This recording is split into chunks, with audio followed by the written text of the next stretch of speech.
ಮಹಿಳಾ ಪಿಡಿಒ ಮೇಲೆ ಗ್ರಾಮ ಪಂಚಾಯಿತಿಯ ಸದಸ್ಯೆಯಿಂದಲೇ ಹಲ್ಲೆ, ದೂರು ದಾಖಲು. ಮಹಿಳಾ ಪಿಡಿಒ ಮೇಲೆ ಗ್ರಾಮ ಪಂಚಾಯಿತಿಯ ಸದಸ್ಯೆಯಿಂದಲೇ ಹಲ್ಲೆ ಮಾಡುವುದಲ್ಲದೆ ಚಪ್ಪಲಿಯಿಂದ ಥಳಿಸಿದ ಘಟನೆಯೊಂದು ಯಲಬುರ್ಗಾ ತಾಲೂಕಿನ ಹಿರೇಮ್ಯಾಗೇರಿ ಗ್ರಾಮ ಪಂಚಾಯಿತಿ. ಈ ಘಟನೆ ನಡೆದಿದ್ದು ಅಮಾನುಷ್ಯವಾಗಿದೆ.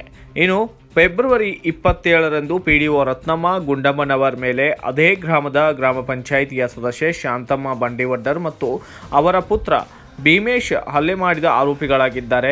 ಸ್ಥಳೀಯರೊಬ್ಬರಿಗೆ ತಮ್ಮ ಹೆಸರಿನಲ್ಲಿ ಇದ್ದ ಆಸ್ತಿ ಪತ್ರವನ್ನು ಹೆಸರಿಗೆ ಮಾಡುವಂತೆ ವರ್ಷದ ಹಿಂದೆ ಅರ್ಜಿ ಸಲ್ಲಿಸಿದ್ದರು. ಅದರಂತೆ ಪಿಡಿಒ ಕಾನೂನಾತ್ಮಕ ಅವರಿಗೆ ಉತ್ತಾರ ನೀಡಿದ್ದಾರೆ. ಅದೇ ನೆಪದಲ್ಲಿ ನಿನ್ನೆ ಕಚೇರಿಯಲ್ಲೇ ಸದಸ್ಯೆ ಶಾಂತಮ್ಮ ಮತ್ತು ಅವರ ಪುತ್ರ ಅವರಿಗೆ ಉತ್ತಾರ ಕೊಡದಂತೆ ತಕರಾರು ಮಾಡಿದ್ದಾರೆ. ಆಗ ಸದಸ್ಯೆ ಅವಾಚ್ಯ ಪದ ಬಳಕೆ ಮಾಡಿದ್ದರಿಂದ ಮಾತಿಗೆ ಮಾತು ಬೆಳೆದು ಹಲ್ಲೆ ಮಾಡಲಾಗಿದೆ.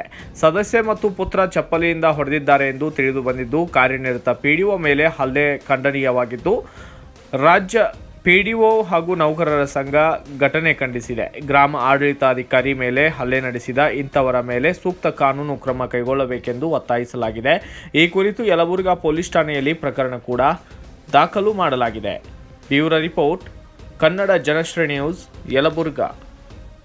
ಪೂರ್ತಿ ಸುದ್ದಿ ಅಥವಾ ಸ್ಪೆಷಲ್ ವಿಡಿಯೋಗಳನ್ನು ನೋಡಲು ಹಿಂದೆ ನಮ್ಮ ಕನ್ನಡ ಜನಶ್ರೀ ಯೂಟ್ಯೂಬ್ ಚಾನೆಲ್ ಅನ್ನು ನೋಡಿ, ಜೊತೆಗೆ ಲೈಕ್, ಶೇರ್, ಸಬ್ಸ್ಕ್ರೈಬ್ ಮಾಡುವುದರ ಮೂಲಕ ನಮ್ಮನ್ನು ಪ್ರೋತ್ಸಾಹಿಸಿ.